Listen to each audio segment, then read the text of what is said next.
Welcome to John's Tarot. Thank you very much. Thank you very much. I hope you all have had a great week, and it's nice to see you again. And I hope it's nice for you to see me. How nice it must be for you to see me. Anyway, like I said, I hope you all had a great week. I'm getting over a pretty bad cold. I'm surprised I'm even doing a podcast this week, but I'm feeling a little better, and I'm going to go ahead and go forward. This week, I'm going to talk about an experience I had, about 10 years ago, I guess. And I had an experience where I encountered, and I'll just call it this, the goddess Sophia. And I don't know if any of you have ever heard of it. The goddess Sophia comes to us from a great antiquity. It's mentioned in the Bible. There are buildings dedicated to the goddess, the Hagia Sophia in Istanbul, which I was fortunate enough to visit. And let me just tell you the experience. It was so bizarre. This was several years after I had done my ayahuasca experience in the Peruvian Amazon, and I was just kind of, for some reason, driven to study Terence McKenna. So I'm studying the Terence McKenna material and ethnogenic experiences. And I decided I was going to do an ethnogenic ceremony. And I went ahead and studied up on it and how to do it and blah, blah, blah. And I went ahead and I went up into the local mountains and, I fasted for a day, and then I went ahead and did the experience. And during the experience, it wasn't anything I wouldn't normally expect.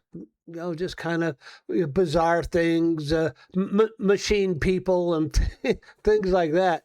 But then at the end of the experience, everything got quiet, and the little voices said from the experience, they said, "Here she comes."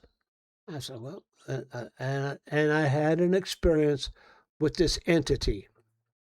And this entity described itself, I says, as a entity of great love and wisdom, and that had been following mankind for multiple generations. And I'm like, yeah, right, sure. And what do I refer to? And well, actually, my experience at that time was more like awe and wonder. And I says, well, how do I refer to you? What do I refer to you as? And the entity said to refer to me as Sophia. I said, okay, that's just fine. We can do that. Oh, far out, man. Oh, wow. And that's kind of how that experience was. And okay, I packed all my stuff up and I came home. And I was very curious. This experience impacted me pretty powerfully. And I looked up Sophia on the internet, and you could have dropped me with a feather. What Sophia is the spirit of divine wisdom, or goddess of divine wisdom. I had no idea what that is. I have no idea, like the spirit of divine wisdom, and it has been with us for thousands of years. And it's been identified through cultures throughout the world. I mentioned the biblical resources. There's biblical sources to it. It's mentioned in the Bible, in the Catholic theology, the spirit of divine wisdom. And then it's also, like I said, the Hagia Sophia, and there's other architectural structures throughout the world which are dedicated to this divine wisdom, this concept of divine wisdom. And one of the things that the entity told me during this experience, now this is just my experience, and we're going to, in future episodes, I'm going to do 3 episodes on this. I'm going to mention more of an academic point of view, and I'm going to mention what does this mean for us today and in the future. But in terms of, it told me that if I needed to access this wisdom, that I can contact it through the tarot. And that's what, and I was already reading tarot at the time. And it shows up in the tarot at several instances. It shows up in the tarot with the High Priestess, as she is the veil between consciousness and the unconsciousness, intuition, hidden truth, sacred memory. It shows up in the Temperance card, the Alchemist of Opposites, the Harmonizer. She restores balance through divine insight. The Star, hope, purification, a return to spiritual clarity after the collapse of the tower. She appears to us in the Justice card, objective truth, cosmic balance, the blade that cuts illusion, and then the world, wholeness, completion, the integrated self, the final stage of awakening. And Sophia, the goddess, is something that appears to us in the tarot. And this entity told me that if I wanted to contact that wisdom, I could access that wisdom through the tarot. And that's what I've been doing.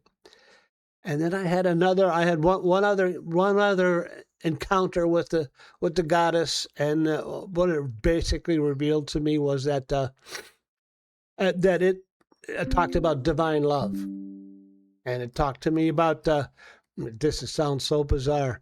It talked to me about divine love, and it asked me, well, what do you love? And I said, well, I love my wife. And, I love my wife more than anyone. And my wife was the only one to ever show a reciprocal love to me in my life. And that, and Sophia found that as a very interesting concept. And it relayed to me that she has that type of love for all of mankind. And that was where my love was so small and limited to my spouse, that this entity had that type of love for the entire world. And I, this is some interesting stuff. What does that mean for us? An encounter with divine wisdom, an encounter through wisdom through maybe the tarot. And this is just my opinion.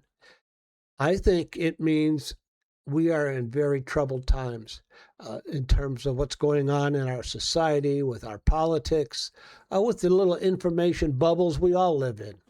What is the truth? And we need to have access to divine truth, to a divine wisdom that helps us see through illusion, see through deception, and see through falsehood. And many people, including myself, need to have this ability.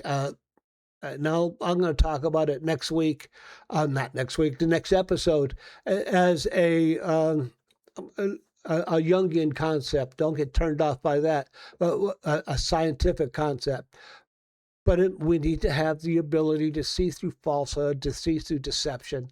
That's why I get so frustrated with the news, especially with Fox News, where I'm going. I have a low tolerance for BS because I'm seeing through the BS, and I'm seeing through my own personal truth. I guess it's more my personal truth.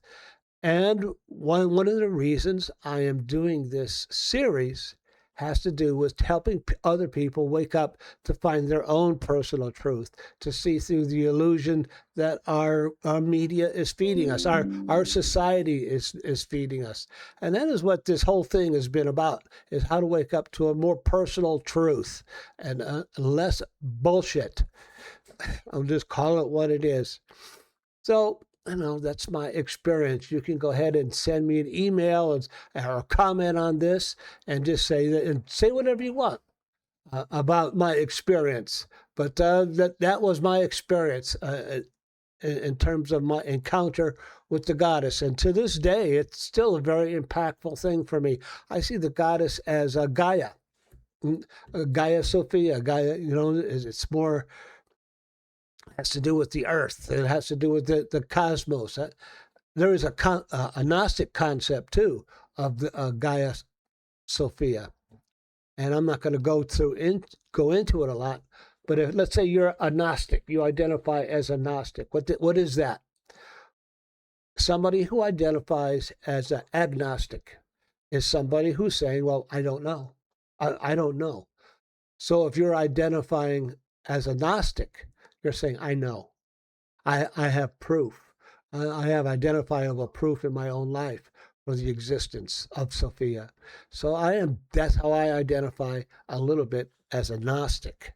So let's go ahead and do a real quick tarot reading. My ability to read tarot is a gift, an expression of divine love, and I'm here to share it with you in that same spirit. I talked to you a little bit about where I received that gift. Let's say somebody else, and I do not promote anybody else following the path that I did. There must be an easier way in order to contact that wisdom of Sophia, that Sophic divine wisdom.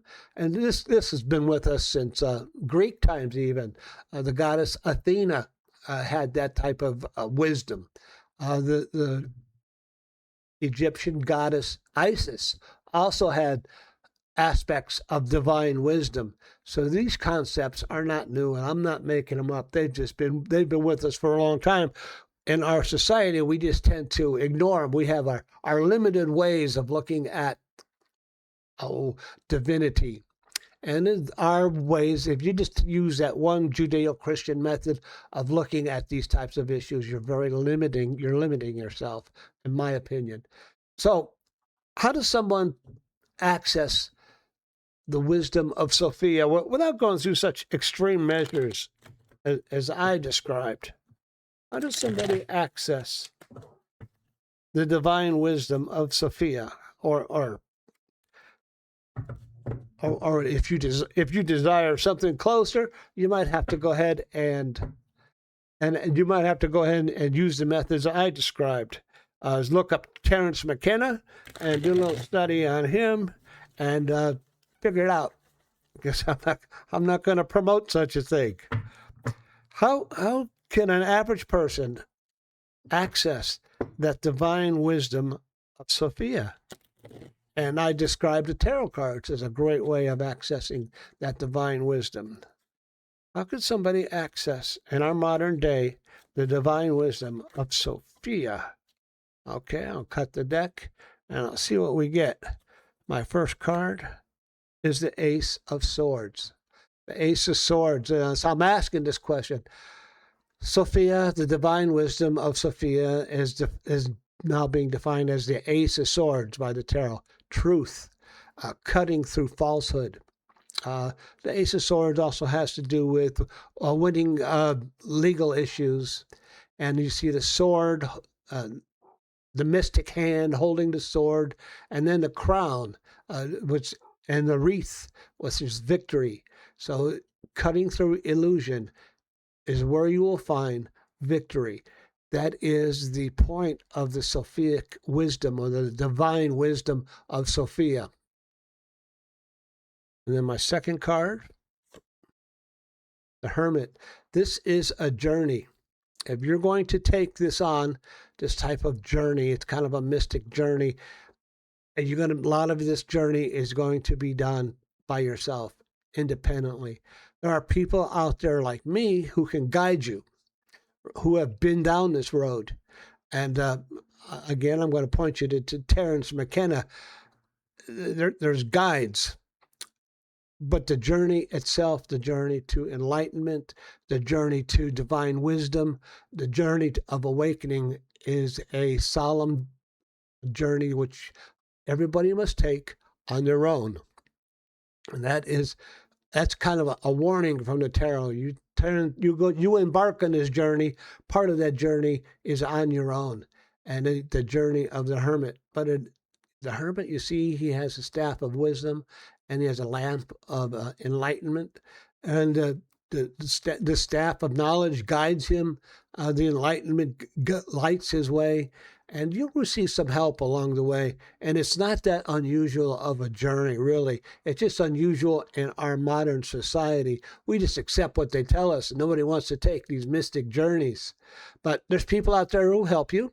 I'm one of them. Send me an email. I'll be glad to tell you the little bit I know. So it's a journey of truth. It's a solo journey. It's a solemn journey. It's a journey of independence and what's it going to lead to. And then the Nine of Wands is, I always call this the card of the veteran. And the veteran is somebody who has been through many battles. You see, he has a bandage over his head, and he stands with another a wand in his hand, ready to take on another battle. He feels the journey. He feels the battle is worth the effort. He feels that it is worth taking this on. And in my experience, it will make you into a veteran, kind of a spiritual veteran.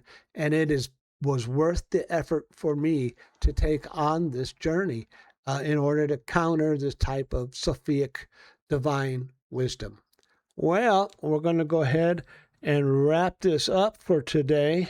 Goodbye, Professor Marvel, and thanks a lot. Well, it was my pleasure.